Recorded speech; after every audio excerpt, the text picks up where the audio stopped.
কোরআনে কারীম হেদায়েত দিতে পারে, এটাকে আপনাকে উন্মুক্ত করে দেওয়া লাগবে। কারণ সে ক্ষমতা কোরআনের এখনো আছে না, কিন্তু আমরা আটক করে রেখেছিলাম। এর যেন প্রচার হতেও না পারে, এ যেন প্রসার হতে না পারে, বিশেষ করে মানুষ যেন শিখতে না পারে, এজন্য কোরআনের শিক্ষাগুলো মাইনাস করেছিল এই জালেমরা।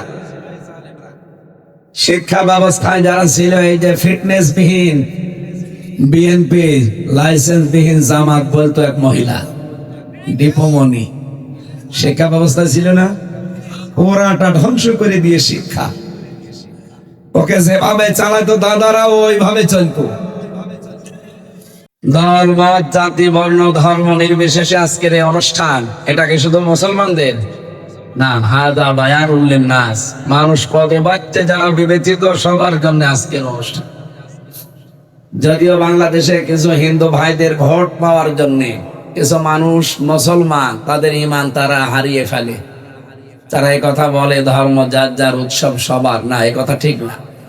ধর্ম যার যার উৎসব তার তার, এই কথা বলে না কেন?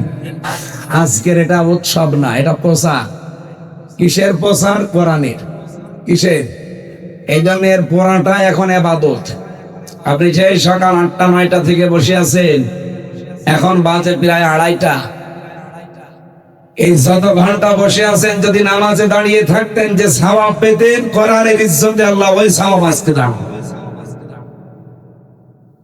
নবীজি বলেন, কোরআনের একটা আয়াত যদি কেউ বোঝার জন্য চেষ্টা চালায়, ও যদি নাও বোঝে, তাও 500 রাকাত নফল নামাজের সওয়াব পায়।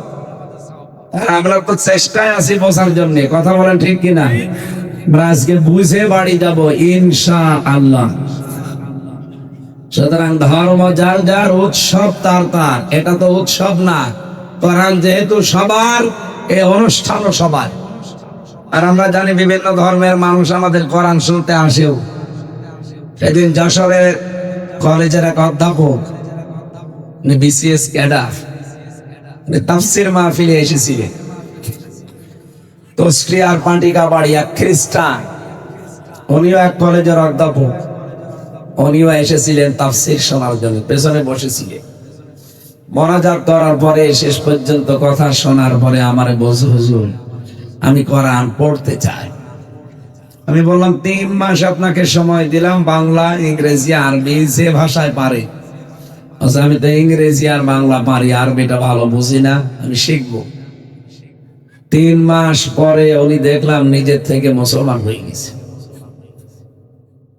এই জন্য অন্য ধর্মের ভাইরা যারা এসেছেন আজকের অনুষ্ঠানে বা এটা লাইভ চলছে, তাম পৃথিবীর যারা শুনছেন, সবাইকে ওয়েলকাম জানাচ্ছি। আসেন কোরআনের কাছে। সামনেই কোরআনে কারীম নাজিল হওয়ার মাস, আর মাত্র 20 দিন আছে। 20 দিন না, 18 দিন। কয়দিন? আর 18 দিন পরে একটা সুন্দর এবং রহমত, বরকত, মাগফিরাতের একটা মাস আমাদের সামনে ছায়া ফেলতে যাচ্ছে। আল্লাহ রাব্বুল আলামিন বলেন, শাহরু রমাদান আল্লাযী উনজিলা ফীহিল কুরআন হুদাল লিন-নাসি ওয়া বায়্যিনাতিম মিনাল হুদা ওয়াল ফুরকান। আল্লাহ বলেন, এই সেই মাস রমজান, যে মাসে আমি কোরআনে কারীম নাযিল করেছি। এর ভেতরে 2টা জিনিস দিলাম। হুদাল লিন-নাস, মানুষদেরকে পথ দেখাতে পারবে। 15টা বছরে কোরআনে কারীম মানুষকে পথ দেখাতে পারতো না? পারতো না। কিন্তু আমরা বন্ধ করে রেখেছিলাম বিভিন্ন দোহাই দিয়ে। এরকম একটা অনুষ্ঠান করতে হলে 14 থেকে 15 জায়গায় পারমিশনের ব্যবস্থা করেছিল ওই জালেমরা। প্রশাসনের বহু মানুষ গোপনে কান্নাকাটি করত। আমি নিজে হাজতে এবং জেলখানার ভেতরে দেখেছি কারারক্ষী এবং পুলিশ যারা অসহায়, হাত পা বাঁধা, মাজার ভেতরে নিজেদের এই পুলিশের পোশাক আর নিজ দিয়ে যায় নামাজ অথবা চাদর, রুমাল নিয়ে আমাদেরকে পৌঁছিয়ে দিয়ে বলতো গোপনে নামাজ পড়িনি। ওই পুলিশ, ওই কারারক্ষীদের জন্য আমি এখনো দোয়া করি, আল্লাহ এদেরকে তুমি ভালো জায়গায় পৌঁছিয়ে দাও। বলে না আমিন।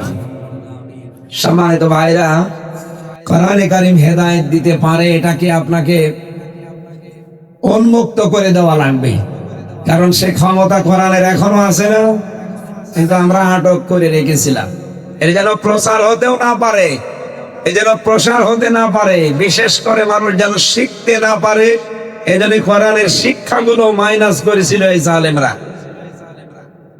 শিক্ষা ব্যবস্থায় যারা ছিল, এই যে ফিটনেস বিহীন বিএনপি, লাইসেন্স বিহীন জামাত বলতো এক মহিলা দীপমণি, শিক্ষা ব্যবস্থা ছিল না, ওরাটা ধ্বংস করে দিয়ে শিক্ষা, ওকে যেভাবে চালাতো দাদারা ওইভাবে চলতো। মুসলমানদের কোরআনের শিক্ষা কতগুলো ছিল আপনি বলেন? নবী জীবনী ছিল শিক্ষা নেওয়ার মতো। সত্য মিল্লা মিথ্যা বললে কি হয় সেই পার্থক্যগুলো ছিল আমাদের ইসলাম শিক্ষায়। সেগুলো সব মাইনাস করে করে এমন এমন কিছু দিয়েছে যেগুলো পড়াও যায় না, পড়ানো যায় না। আল্লাহ আমাদের হাতে করে বাঁচিয়ে দিয়েছে। সামনে আমরা যারা আসবে এমন শিক্ষা চাই যে শিক্ষা পেলে মানুষ আবু বকরের মতো, ওমরের মতো তৈরি হবে ইনশাআল্লাহ। এজন্য কোরআনের হেদায়েত দেওয়ার ক্ষমতা আছে না এখনো? 2 নম্বরে আল ফুরকান, এটা সত্য মিথ্যার পার্থক্যকারী কিতাব। এই কথাটা একটু কঠিন, এটার ব্যাখ্যা বলছি এবার। কোরআনে কারিমে আল্লাহ নাম দিয়েছেন 55টা। কোরআনের নাম কয়টা? তার ভেতরে অন্যতম নাম এইটা ফুরকান। ফুরকান মানে প্রথম নাম্বার, ফুরকানের অর্থ হচ্ছে সংবিধান। ফুরকান মানে কি? এজন্য কোরআনে কারিমে ফুরকান নামে একটা সূরা আছে না, 77টা আয়াত আছে, 73টা ধারা আছে ওর ভেতরে। এই এদিকে তাকা। বাংলাদেশে যারা ডক্টর কামালের লেখা সংবিধান 54 বছর আমরা দেখলাম, কাঙ্ক্ষিত মানের কিছুই দিতে পারেনি। এ দেশে যে সংবিধান মেনে আমরা চললাম 54 বছরে, কি পেয়েছি? চোর ডাকাত হয়ে বের হয় জেল থেকে, ডাকাত গেলে খনি হয়ে বের হয়। এক কথা বলে না কেন? এমনকি যারা গাঁজা খায়, আমি নিজে দেখেছি জেলখানার ভেতরে যে গাঁজার গাছ লাগিয়েছে। জেলার একদিন বলছে, আরে বিয়াদব, পুলিশে ধরে জেলে দিল গাঁজা খাস এই কারণে, আর তুই ভেতরে টবের ভেতরে গাঁজার গাছ লাগিয়েছিস, তুই পেলি কোথায় গাঁজার বীজ? বলছে, স্যার আমি ওই যে গিয়েছিলাম হাজিরা দিতে আদালতে, আমার মতো এরকম বন্ধু তো বাইরে অনেক আছে, ওই বন্ধুরা গাঁজার কিছু বীজ আমারে দিয়েছিল, আমি মুখের এই জায়গায়, পুলিশ তো কি চালাক, ওর চাইতে ওরা আরো বেশি চালাক। মানে এমন এমন জায়গায় জিনিসপত্র নেয়, পুলিশে হাত দিতেও ভয় পায়। আমি নামগুলো নাই বললো। আমার সাথে আসার সময় ধরে ফেলেছিল কারারক্ষী একজনকে, মানে সেই লজ্জা স্থানের নিচে টাইট করে ওই যে ফিতা দিয়ে বেঁধে ভেতরে ঢুকেছে, ওখানে আর হাত দেবে কি করবে? জেলার বলছে, তুই এই জিনিস ঢোকালি কি করে? এত পরীক্ষা নিরীক্ষা করে জেলের ভেতরে ঢোকানো হয়, মেশিং এ ঢোকানো হয়, আবার উপরে দিয়ে মেশিং চালানো হয়। বলছে, আমার ওই বন্ধুরা আসার সময় আমার কিছু বীজ গালের ভেতরে আমি নিয়েছিলাম যেন মেশিং এ না উঠে। ভেতরে এসে ওইগুলো আমি এই যে টবের ভেতরে গাঁজার গাছ লাগিয়েছি 2 মাস আগে, দেখেন স্যার কত বড় হয়েছে। জেলার বলছে, তোর মেয়েরা কোন জায়গায় দেবো, আর তোরে আমি ফাঁসির কন্ডেম সেলের ভেতরে রেখে তালাবদ্ধ, তুই এখানেও গাঁজার গাছ লাগিয়ে দিয়েছিস, তোরে আর কোনো জায়গা নেই বাংলাদেশে, তোরে এখন আরো সে পাঠানো লাগবে।